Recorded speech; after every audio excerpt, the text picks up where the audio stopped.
మన మధ్య ఉన్న పెండ్లి కుమారుడు ప్రతాప్ గారికి, మరి అలాగే పెండ్లి కుమార్తె శైలజ గారికి నా యొక్క హృదయపూర్వకమైన శుభములు తెలియపరుస్తున్నాను. అదే రీతిగా వేదిక మీద ఉన్న దైవజనులందరికీ పేరు పేరున నా యొక్క ప్రత్యేకమైన వందనాలు. మరి యేసు ప్రభు గురించి లేఖనాలు ఏమని సెలవిస్తున్నాయంటే, కానా అనే గ్రామంలో వివాహం జరిగినప్పుడు యేసును ఆయన శిష్యులు ఆ వివాహానికి ఆహ్వానించబడ్డారని రాయబడి ఉన్నది. మరి దైవజనులు ఇంతమందిని కలిగి ఉండటం చాలా సంతోషం. మరి వారందరికీ కూడా ప్రత్యేకంగా నా హృదయపూర్వకమైన వందనాలు తెలియపరుస్తా ఉన్నాను. మరి ఈ సమయంలో వివాహము అనేది ఎంతో ఘనమైనది. మరి దైవ సేవకులు నిజానికి 12 గంటలకల్లా ముగించాలని చెప్పారు. మరి అయితే మనం 12 దాటిన తర్వాతే నాకు సమయం ఇవ్వబడింది. సరే, ఏది ఏమైనప్పటికీ కొద్ది మాటలు నేను మీదకి పెట్టాలని ఆశపడుతున్నాను. మరి ఈ సమయంలో ఆదికాండము 2వ అధ్యాయము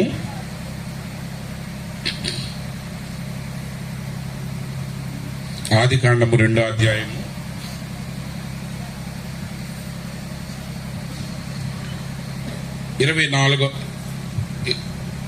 24వ వచనం చదువుతాను చూడండి. కాబట్టి పురుషుడు తన తండ్రిని తన తల్లిని విడిచి తన భార్యను హత్తుకొనును, వారు ఏక శరీరమైందురు. ఈ సమయంలో దేవుని యొక్క వాక్యం వివాహాన్ని గురించి ఎన్నో విషయాలు మాట్లాడుతూ ఉన్నది.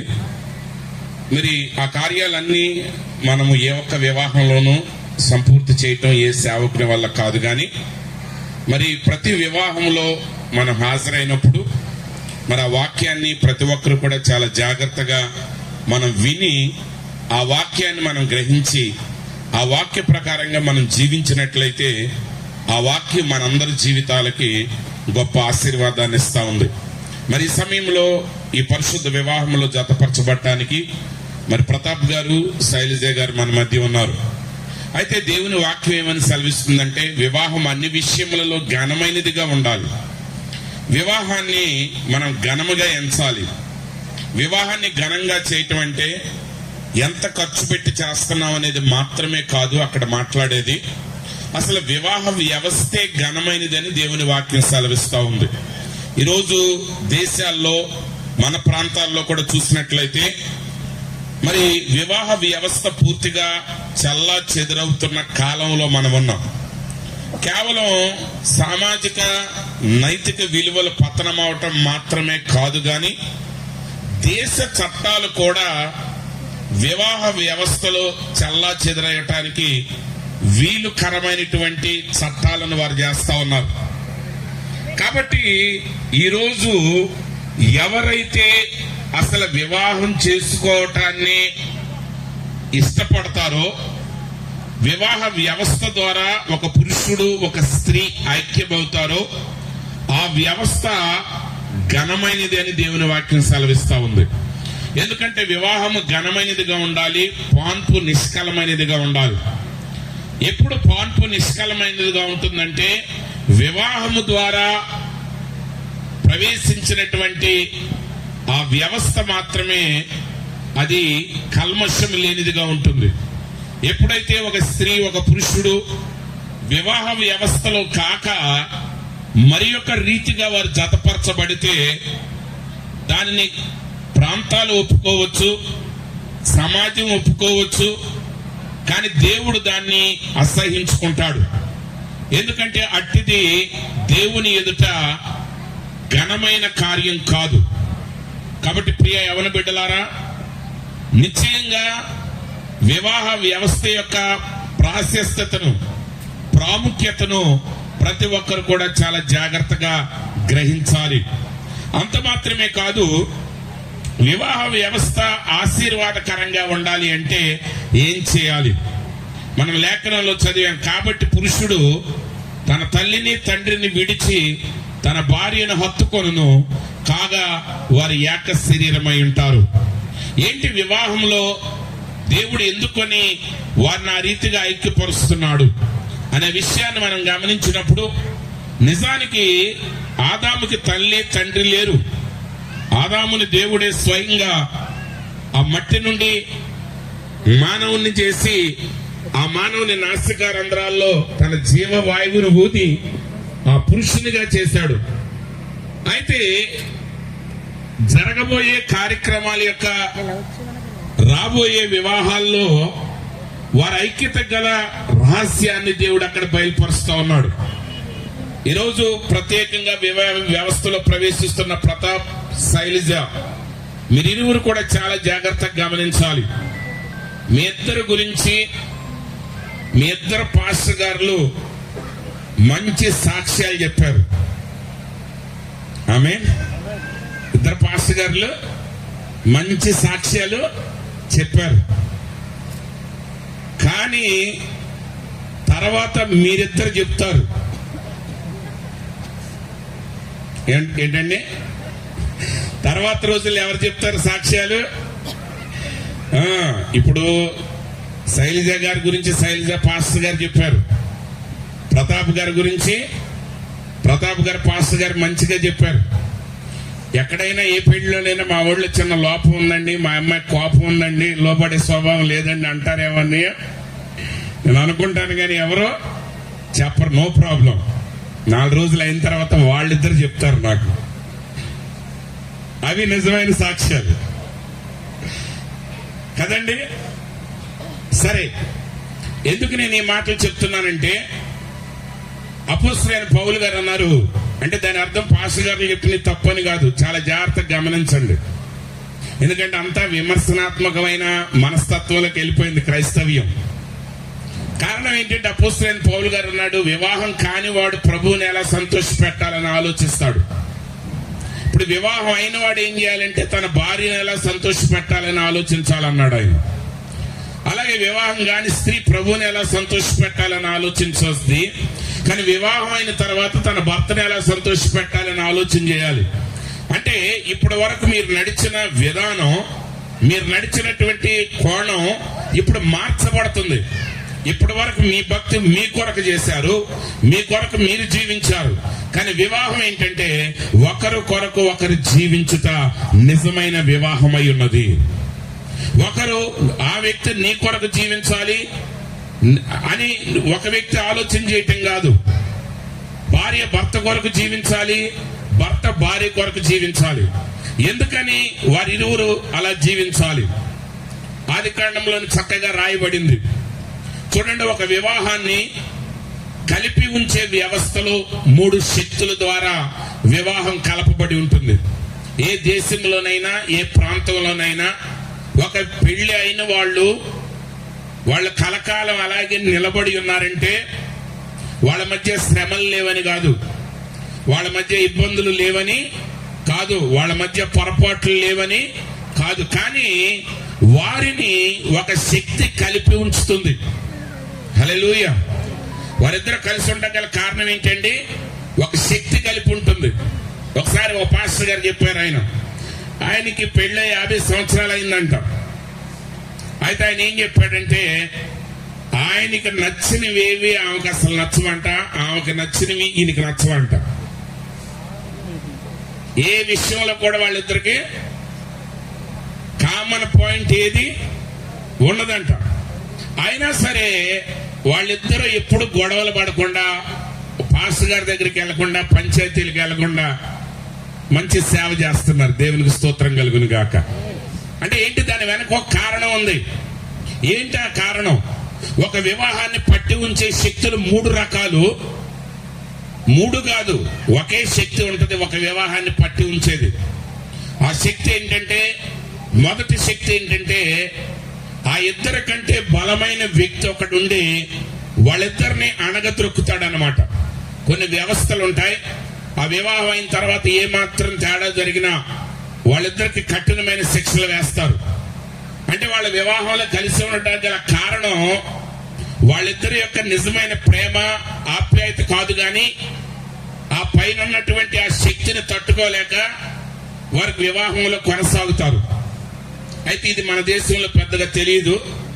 రెండవ వ్యవస్థ ఏంటంటే, రెండవ శక్తి ఏంటంటే, ఒకరి అవసరం ఒకరికి ఉంది, ఒకరి అవసరం ఒకరికి ఉంది. కాబట్టి వాళ్ళు ఎలాగన్నా ఉండి కలిసి ఉంటారు. కొద్ది రోజుల క్రితం ఒక పాస్టర్ గారు చెప్పారు, ఆయనతో ఒక జర్నలిస్ట్ చెప్తున్నారంట, ఏమంటే మేము వివాహాల మీద సర్వే చేసినప్పుడు మాకు తెలిసింది ఏంటంటే 199 వివాహాలు వారికి ఇష్టం లేకపోయినా బాధ్యతలను బట్టి అవసరతలను బట్టి కలిసి బ్రతుకుతున్నారని చెప్పారంట. అయితే ఈ 2 నిజమైన వివాహాలు కాదు. ఈ 2 శక్తుల ద్వారా నడపబడే వివాహం ఆశీర్వాదకరంగా ఉండదు. కానీ నిజంగా ఒక వివాహాన్ని పట్టి ఉంచే శక్తి ఏంటంటే ఆదికాండం 2వ అధ్యాయం చెప్తుంది, ఆదాముని దేవుడు తన పోలిక చొప్పున తన స్వరూపమందు సృజించాడు. నరుడు ఒంటరిగా ఉండటం మంచిది కాదని దేవుడే ఆలోచన చేశాడు. ఆదాముకి ఇప్పుడు సాటి అయిన సహాయం చేయాలనుకున్నప్పుడు దేవుడు ఏం చేశాడంటే ఆదాముని వెంటనే గాఢ నిద్రలోనికి తీసుకువెళ్ళలా. ఆదాముని వెంటనే గాఢ నిద్రలోకి తీసుకుని వెళ్లకుండా ఆయన చేసిన జీవులన్నిటినీ ఆదాము ఎదుటికి తీసుకుని వచ్చాడంట. ఆదాము ప్రతి జీవిని చూసి దాని యొక్క స్వభావాన్ని బట్టి దానికి పేర్లు పెట్టాడు, కానీ ఆదాముకు సాటి అయిన సహాయం దొరకలేదు. కాబట్టి ఈ సర్వ సృష్టిలో ఆదామునకు సాటి అయినది మరేదీ లేదు. కానీ భార్య పిల్లిని పెంచుకుంటుంటే భర్త వద్దన్నాడని విడాకులు తీసుకోవటం పాశ్చాత్య దేశాల్లో చాలా ఉన్నాయి. నాకు మొగుడు కంటే పిల్లే కావాలి అని విడాకులు ఇచ్చేవాళ్ళు. అట్లాగే నాకు కుక్కని పెంచుకుంటే మా ఆవిడ తిడుతుందని చెప్పి విడాకులు ఇచ్చేవాళ్ళు ఉన్నారు. వీళ్ళని ఆదాం దగ్గరికి తీసుకెళ్ళాలి, బుద్ధి చెప్పేవాడు. ఈ జీవులు ఏవి కూడా ఆయనతో సహవాసం చేయటానికి పనికొచ్చేవేవి లేవు. అంటే దేవుడు ఆదాముకు చూపిస్తున్నాడు, అబ్బాయి నీకు ఇవేవి సాటి అయినవి కావు. ఆదాము కూడా గ్రహించాడు ఇవేవి సాటి అయినవి కావని. ఇప్పుడు దేవుడు ఆదాముకి ఏం చేశాడంటే గాఢ నిద్ర కలగజేశాడు. ఆదాము గాఢ నిద్ర కలగజేసి ఆయన పక్కటెముకను తీసి ఆ స్థలాన్ని మాంసముతో గుచ్చి ఆ ఎముకను స్త్రీనిగా నిర్మించి ఆ స్త్రీని ఆదాము ఎదురుకి తీసుకుని వచ్చాడు. చూడండి, ఆ కార్యం జరిగేటప్పుడు ఆదాము గాఢ నిద్రలో ఉన్నాడు. ఆదాముకి ఆ సంగతి తెలియదు. కానీ ప్రియమైన సహోదరి సహోదరులారా, శరీరం మాత్రమే నిద్రపోతుంది, మన ఆత్మ ఎప్పుడు మెలకుగా ఉంటుంది. కాబట్టి ఆదాము ఏం చేశాడంటే ఆ స్త్రీ తన ఎదుటికి రాగానే ఆ స్త్రీని చూసి ఏమన్నాడంటే, ఈమె నా ఎముకలోని ఎముక, నా మాంసములోని మాంసము, ఈమె నరుని నుండి తీయబడింది గనుక నారి అనబడును అన్నాడు. నారి అనే పదానికి సంస్కృతంలో అర్థం ఏంటంటే నాది అని అర్థం. కాబట్టి ఇప్పుడు ఆదాము దేవునితో ఏమంటున్నాడంటే, దేవా నువ్వు మరొక వ్యక్తిని నా ఎదుట నిలబెట్టావు, గాని ఈ వ్యక్తి మరెవరో కాదు, ఈ వ్యక్తి నాలో నుంచి తీయబడిన నేనై ఉన్నాను. కాబట్టి ప్రియమైన సహోదరి సహోదరులారా, ఏ భార్య భర్తలు అయితే మేమిద్దరం కాదు, మేము ఒకరిలో ఒకరిను తీయబడిన వారమై ఉన్నాము అనే సంగతిని మీరు గ్రహిస్తారో ఆ ప్రత్యక్షతతో కూడిన వివాహం మాత్రమే నిజమైన వివాహమై ఉన్నది. అందులో బైబిల్ గ్రంథం చెప్తున్నది. అపోస్తలుడైనటువంటి పౌలు గారు ఎఫెసీయులకు రాసిన పత్రికలో చెప్తున్నాడు, ఏ పురుషుడు తన శరీరాన్ని ద్వేషించడు గాని దాన్ని ప్రేమించి దాన్ని సంరక్షిస్తాడు. ఒక పురుషుడు తన భార్యను ప్రేమించాలంటే ఆవిడేదో మత్తుమంది పెట్టాల్సిన అవసరం లేదు. మత్తుమంది పెడితే అది పై 2 కేటగిరీలకు వెళ్ళొద్దు. అది యేసు ప్రభు వారు కల్వరి శిలువలో మరణించేటప్పుడు ఆయనకు చేదు కలిపిన చిరకానిచ్చారు. ఆయన దాహం అవుతుందన్నప్పుడు ఆ యొక్క వెనిగర్ను ఆయనకి ఇచ్చారు. ఎందుకు ఖైదీలకు ఇస్తారంటే వాళ్ళ బాధ నుంచి కొంత ఉపశమనం కలగటానికి, మత్తు కలగటానికి ఇస్తారు. కానీ యేసు ప్రభు మత్తులో మన కొరకు మరణించలేదు, కానీ ఆయన సజీవం సరైన స్పృహ కలిగి ఆయన ఇష్టపూర్వకంగా మన కొరకు ఆయన తన ప్రాణాన్ని పెట్టాడు. ఎందుకంటే మనము వేరు కాదు, మనము ఆయనలో నుంచి తీయబడిన వారమై ఉన్నాము. క్రీస్తు సంఘం కొరకు ఎందుకు ప్రాణం పెట్టాడు? క్రీస్తుని కొరకు ఎందుకు ప్రాణం పెట్టాడంటే నువ్వు వేరు కాదు, నువ్వు క్రీస్తులో ఒక భాగమై ఉన్నావు. ఆదాము మోసగించబడలేదని బైబిల్ చెప్తుంది. అవ్వే మోసగించబడింది. మరి అవ్వ మోసగించబడితే పాపం పాపంలో ఆదాము ఎందుకు పాలిభాగస్తుడయ్యాడంటే ఆదాము తెలుసు అది ఆయనలో ఒక భాగమై ఉన్నది. అవ్వను పోగొట్టుకుంటే అతడు తనను తాను పోగొట్టుకున్నట్టే. కానీ పురుషుడు తల్లిని తండ్రిని ఎందుకు విడుస్తున్నాడు? ఎందుకు విడవాలంటే నీ భార్య మరొక వ్యక్తి కాదు, నీలో ఒక భాగమై ఉన్నది. ఈరోజు ప్రతాప్, శైలజ, మీ వివాహాన్ని బట్టి దేవుడు ఎంతగానో సంతోషిస్తున్నాడు. మీరు ఎంత సంతోషంగా ఉన్నారో, మీ కుటుంబ సభ్యులు ఎంత సంతోషంగా ఉన్నారో నాకు తెలియదు, కానీ ప్రతి వివాహాన్ని బట్టి దేవుడు సంతోషంగా ఉన్నాడు. ఎందుకంటే అది ఆయన అనాది సంకల్పమై ఉన్నది. అయితే ఆ సంతోషాన్ని మీరు ఎలా నిలబెట్టగలరు? ఎఫెసీ పత్రిక చెప్తుంది, ఒకరి ఎడల ఒకరు కరుణా హృదయులై. భార్య భర్తలు ఒకరి ఎడల ఒకరు ఏం కలిగి ఉండాలండి? కరుణా హృదయులై ఉండాలి. ఈరోజు సరిచేయటాలు ఎక్కువైపోయింది. ఇప్పుడు ఈరోజు ఏంటంటే వాడెవడో పుస్తకం రాశాడంట, అదేంటంటే how to control your life అని, నీ జీవితాన్ని ఎలా నియంత్రణలో పెట్టుకోవాలి అని ఒక పుస్తకం రాశాడంట. అయితే ఆ కంపోజ్ చేసేవాడు మరి ఎలా చేశాడో చూడలేదు అనుకుంటా. ఏమని వచ్చిందంటే how to control your wife అని వచ్చిందంట. నీ భార్యను ఎలా నియంత్రణలో పెట్టుకోవాలి వస్తే 1,00,000 పుస్తకాలు సాయంత్రానికి అమ్ముడైపోయినాయి. అది భార్యని కంట్రోల్లో పెట్టడం ఏ భర్త వల్ల కాదు, భర్తని కంట్రోల్లో పెడతాం ఏ భార్య వల్ల కాదు. మూడో వివాహం మూడో స్థాయిలో జరగదు. అది మూడో స్థాయిలో అది జరగదు. నేను చెప్పాను కదా, 3 రకాల శక్తుల్లో అది మొదటి రెండో దాంట్లో జరుగుతుంది. కానీ ఆ 2 దైవికమైనవి కాదు. అది నిజమైన వివాహమే కాదు. దేవుడు దాన్ని వివాహంగా చూడటం. కానీ నిజమైన ఐక్యత అనేది ఎక్కడుంటదంటే అది ప్రేమ ద్వారా కలగాలి. దెయ్యం పట్టిన వాడికి తెలియకుండానే వాడు ఏం చేస్తున్నాడు, వాడు చేసేస్తాడు. కానీ పరిశుద్ధాత్మ చేత నింపబడిన వాడికి తెలియకుండా చేయలేడు. వాడు సహజాతీతమైన కార్యాలు చేస్తాడు, కానీ స్పృహ కలిగి తనకిష్టమైన రీతిగా మాత్రమే ఆ కార్యాలు చేయగలడు. అంటే నిజమైన ప్రేమ ఏం చేస్తుందంటే ఒప్పింపజేస్తుంది, ఇష్టపూర్వకంగా ఆ కార్యాన్ని చేయాలి. కాబట్టి శైలజ అండ్ ప్రతాప్, మీరిరువురు కాదు, మీరు ఒక్కరే అనే సంగతిని మీరు తెలుసుకోవాలి. మీరిరువురు ఒక్కరే మాత్రమే కాదు, మీరు దేవునిలో భాగమై ఉన్నారు. క్రీస్తుకి సంఘానికి ఉన్న సంబంధమే మీ వివాహానికి సంబంధం సాదృశ్యమనే సంగతిని మీరు గుర్తెరిగి మీరిరువురు దేవునికి ఎంత సమీపంగా జీవిస్తారో అంత సమీపంగా మీరు ఐక్యత కలిగి ఉంటారు. ప్రతాప్ వ్యక్తిగతంగా క్రీస్తుతో సంబంధాన్ని కలిగి ఉండాలి. సహోదరి శిరీష వ్యక్తిగతంగా దేవునితో సంబంధం కలిగి ఉండాలి. భార్యాభర్తలుగా మీరిద్దరు దేవునితో సంబంధాన్ని కలిగి ఉండాలి. గుర్తుపెట్టుకోండి, దేవునికి మీరు ఎన్ని అంగుళాల దూరం అవుతారో మీ మధ్య అన్ని అడుగుల దూరం వెళ్తుంది.